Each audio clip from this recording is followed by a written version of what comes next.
sort of statement? Would you like to go straight into questions? Just thank you to everyone for participating in this, and I always appreciate the interest in our program. Obviously, I had a lot of fun today.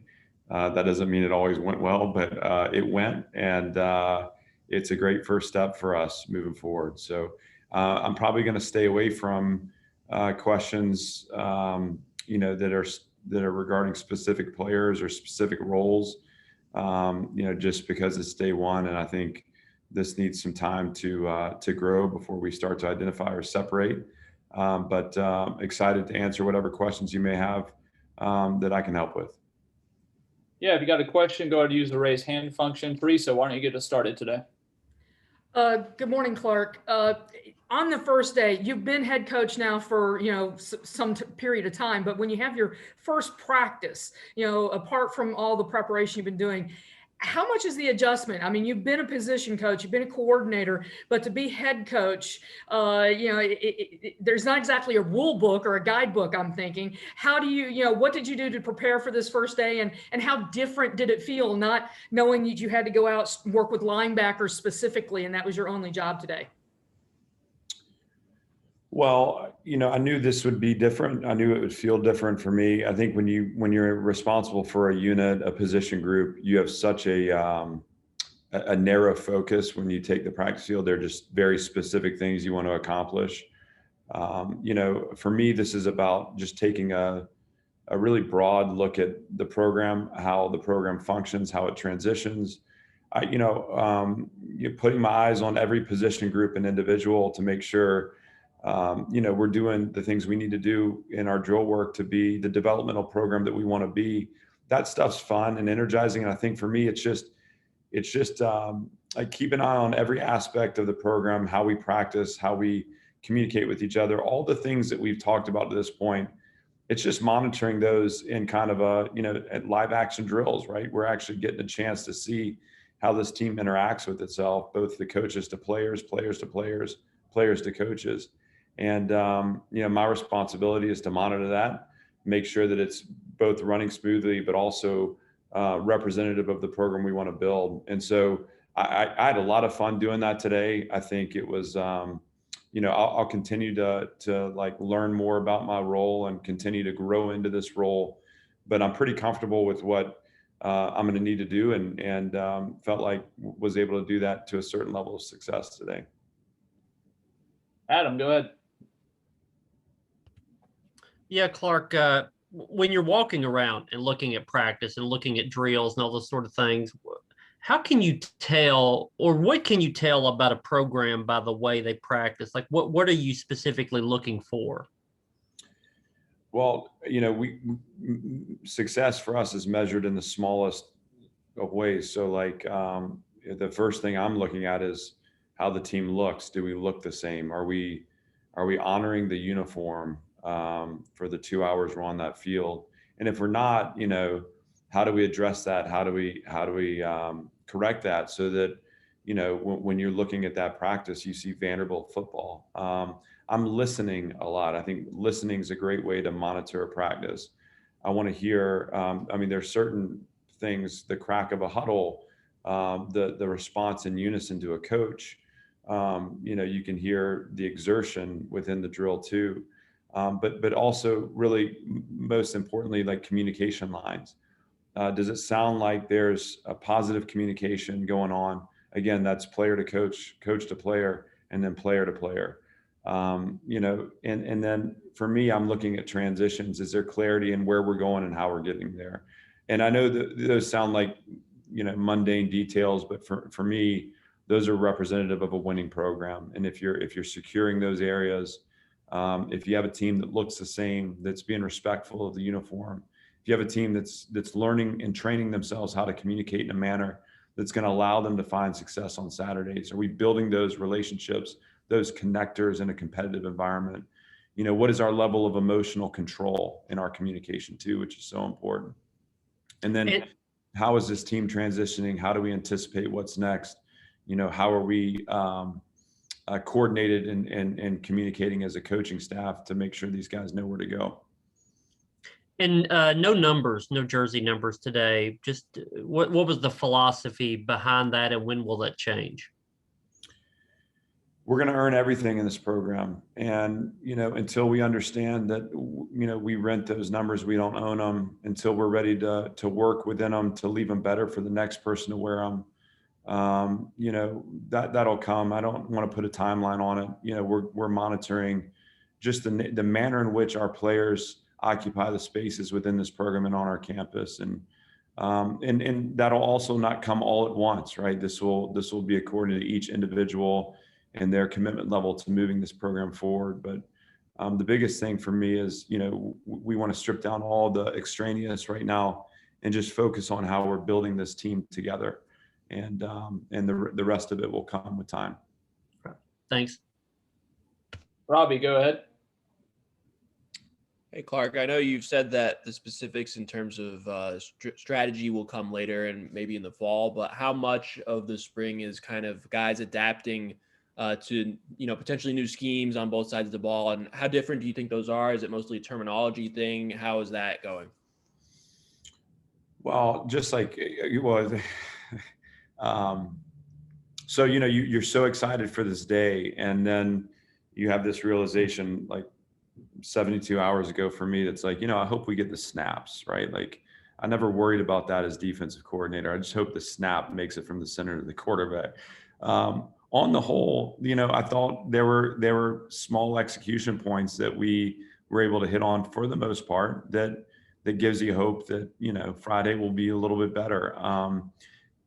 Offense is rhythm and timing, defense is attitude. And so, this is the first practice that this team has had. Now, we've had training together, and I thought there was positive carryover from our training to the practice field, but it wasn't perfect. Meaning, I felt like this team on Saturday evening trained at a really, really high level. I don't think that we started practice with an energy level that reflected that training. And the reason is because you've introduced elements of change, right? Now there's nerves around performing and executing, and there are a lot of moving parts. And so that'll take time. The communication points, the alignments, the formations, the progressions on defense, building that attitude again, executing at a level where the ball's not getting behind us.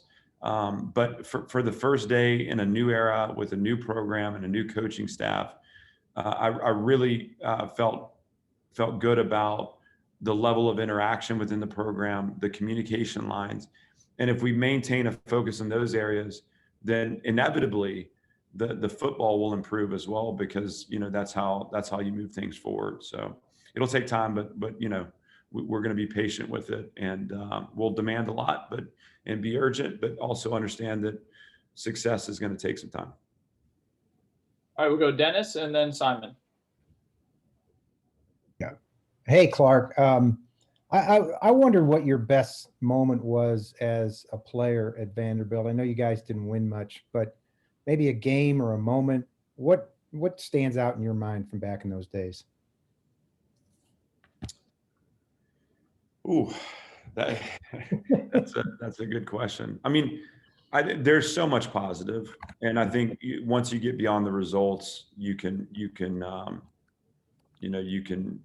I mean, I reflect back on my time here, and there are so many relationships between coaches with my teammates that are strengthened to this day. I think even in my role now, and being able to reconnect with so many guys that were here at the same time, that have moved on to success in their life, to reconnect with them and to just be really proud and how far they've come and how this program, this university has helped them to get where they're going. There were as a player and as a performer, there were a lot of heartbreaking moments here, and I think I carry those with me. I mean, some of the pain I felt after so many frustrating losses, that'll never leave me. I would say, every win we had, I'm talking about 6 games over 3 years, would be high moments, but but also I think the best times that I had were training with the team, and I think it was in the summer and in fall camp where, you still had this vision for success with the team and you were working hard together. We were just never able to get over the hump. And then lastly, I would say,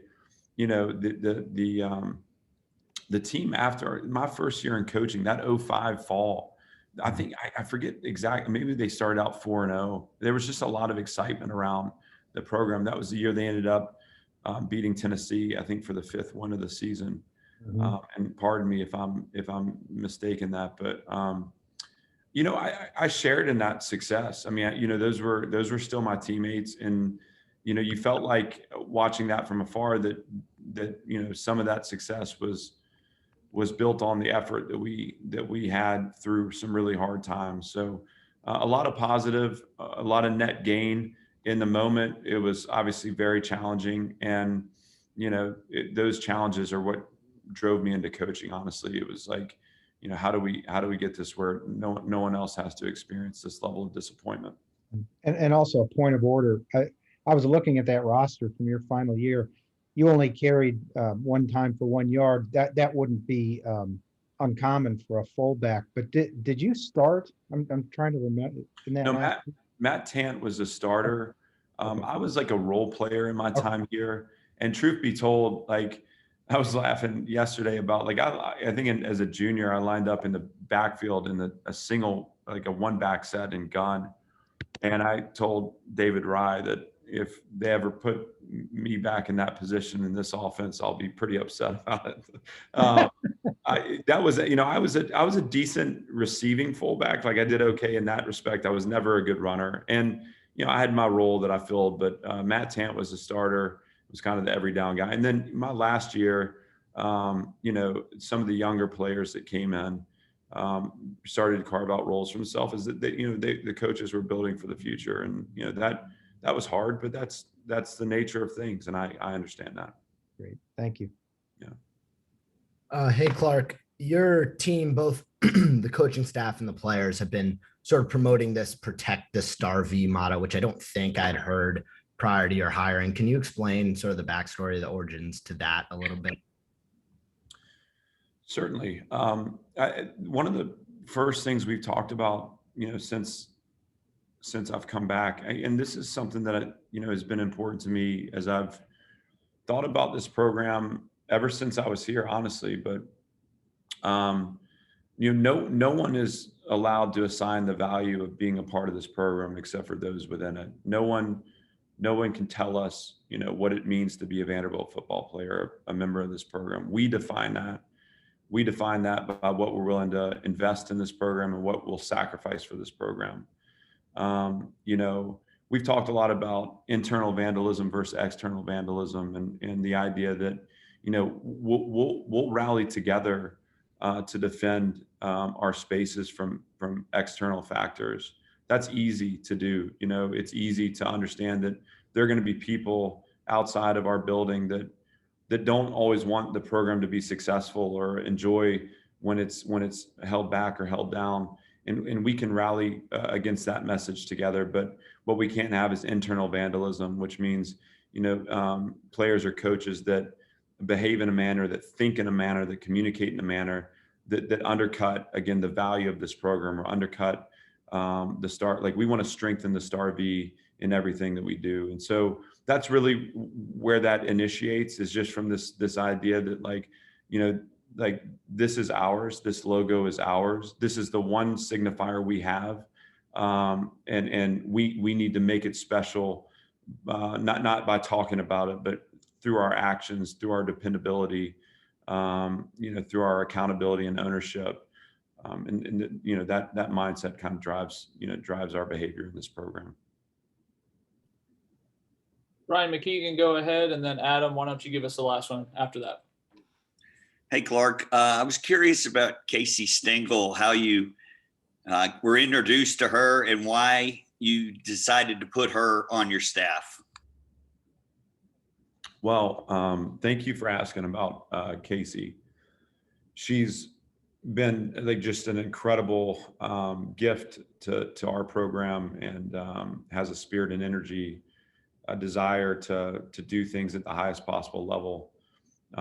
She's taken on a lot. I mean, that director of football operations role is a huge, huge responsibility. And I've got just total confidence in her in that role. There's no one else that I'd want in that role, to be honest with you. I met Casey through Coach Corbin in 2018 when I came back. I was in town recruiting when coming off our first playoff run at Notre Dame, and just felt like I needed, that year took a lot out of me. It was my first experience as a coordinator. I learned a lot. I had to manage a lot. It was just different. And I think through that, I think you can get into this mode where, you have a finite amount of resources and energy, and you spend. And at the end, you can just kind of get yourself in a little bit of a funk. And I was looking for just some inspiration. I just wanted to get around a program that I felt like could energize me and just could, give me some ideas and reconnect with again, that spirit that drives a winning program, a championship program forward. And so I reached out to Coach, and he was kind enough to let me, come and be what I wanted to be as a fly on the wall, but I found out quickly that he doesn't let you do that.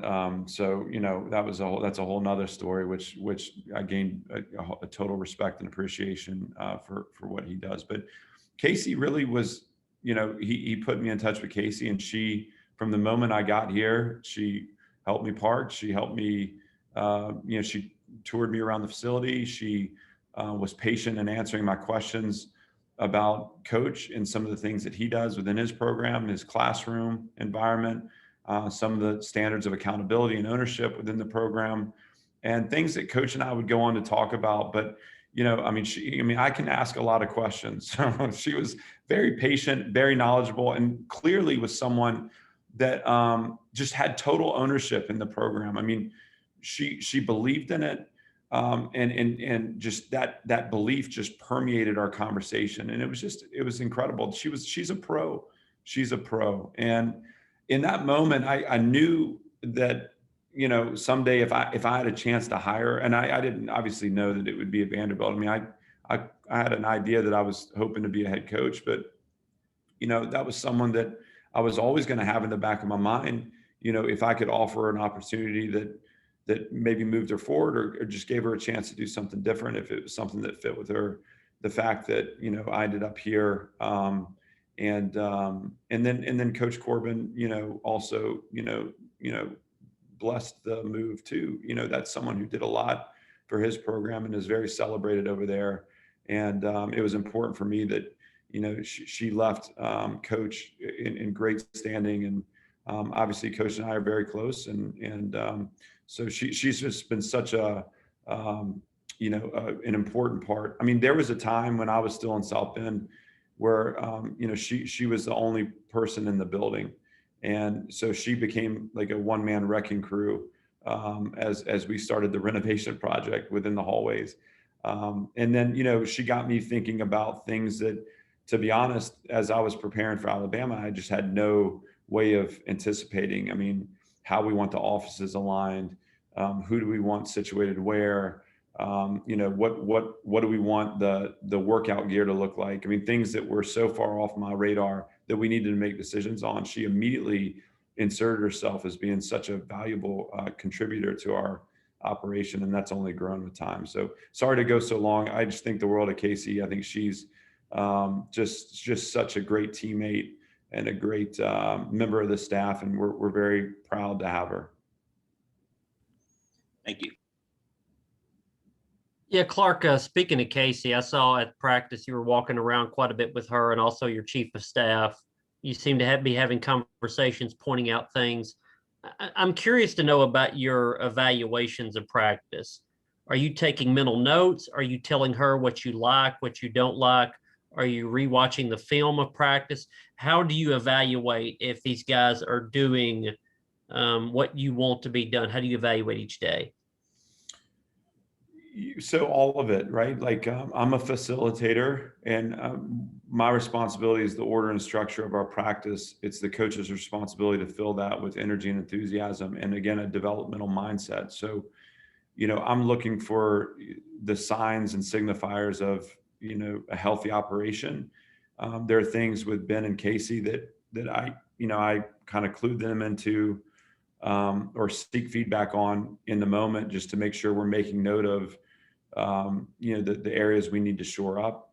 Again, all of this is going to be, this was my first practice as head coach. I thought it went, we made it through. There were some really good things. There were some things, the horn blew one time when it shouldn't have. Those are things we just got to work through. And we get this kind of well-oiled so that we head into the fall, better for the experience in the spring. But we'll talk about some operations-based elements of our practice that I want to make sure that we both handle in the moment, but also make record of moving forward. And then, for me, then I'm looking, so, if I've done a good job with the structure, then what I want to see filled within that structure is, a level of practice that, again, reflects, what I'm looking for from the program, which is developmental based. And so, how long are the lines in individual? How many reps are we getting? What's our tempo like in team segments? Are we getting the reps we need in team segments? And if not, what's holding us back? And so those are both things that I can address in the moment, but I'll make note of those on my note card to then circle back with our staff on later this afternoon. Thanks. Yeah. Everyone, thanks so much for being here. Coach, we appreciate your time.